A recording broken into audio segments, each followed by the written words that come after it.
وجعله شهر النبي صلی الله علیه وسلم، او دا میاشت محمد مصطفی صلی الله علیه وسلم وګرځوله.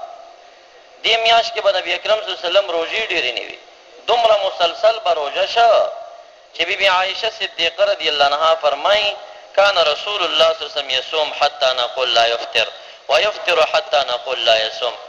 دومره اوږدې روژې به یې شروع کړې دې میاشت کې، 10 12 15 ورځې به روژه و. موږ به وایي ګینې دا میاشت ټوله پوره کوي، بیا به پکې ورځ بوزه شي، بیا به یې روژې ونیوي، بیا به یې څو ورځې کله روژه نه نیوه، موږ به وایي ګینې نورې نه نیسي، بیا به روژه شي.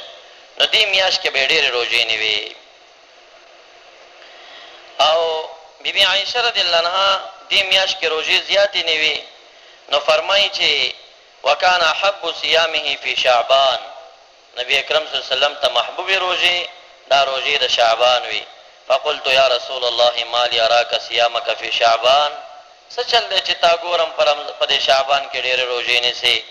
وی ما ته محمد مصطفی صلی الله علیه وسلم وفرمیل یا عایشتو انه شهرنا، اے عایشی بیبی دا یوه میاشت ده، ینسخ لملک الموت فی اسم من یقبض روحه فی بقیة العام.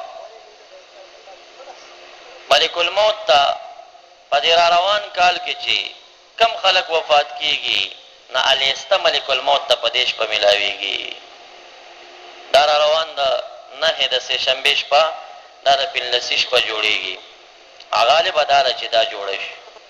دې شپې ته شپه د براءت وایي، په دې کې انسان د نفاق او د جهنم نه خلاصېږي که عبادت ورکې وکړي. نو دغه شپه هغه شپه ده چې را روان کال تر دغې شپې چې کم خلک وفات کیږي د هغې نومونه، د پلار نومونه، د کلي پته، لیسته او دیوان او کاپۍ دا د عزراییل علیه السلام لاس ته ورشي.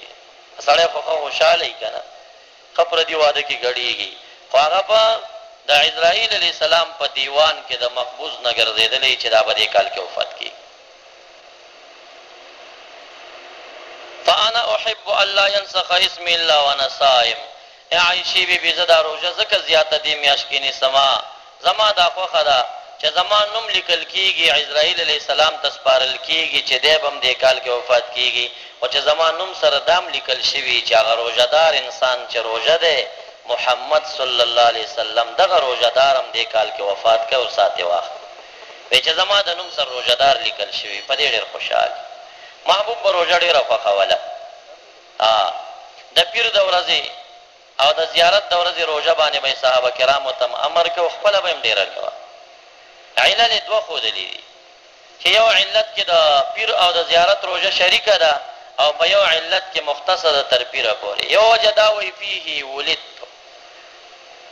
د پیر د ورځې روژه نیسم او تاسو هم نیسئ، ولې فیه ولدت، په دې کې زه پیدا شوی یم. دا هغه خپلې خوشحالۍ اظهار کوي او امت ته هم د دې تعلیم ورکوي چې زما په پیدایش تاسو باید چې په هفته کې یو روژه ونیسئ چې دا نعمت په تاسو شوي چې دې میاشت کې زه دغه ورځ باندې پیدا شوي. او بل علت دا وایي چې د پیر په ورځ او د زیارت په ورځ اعمال د عباد رب کریم ته پیش کیږي، او زما دا ډېره خوښه ده چې باري تعالی ته مې عمل پیش شي، وانا صائم، او زما روژه یي د روژې په حال زما عبادت ورته پیش شي.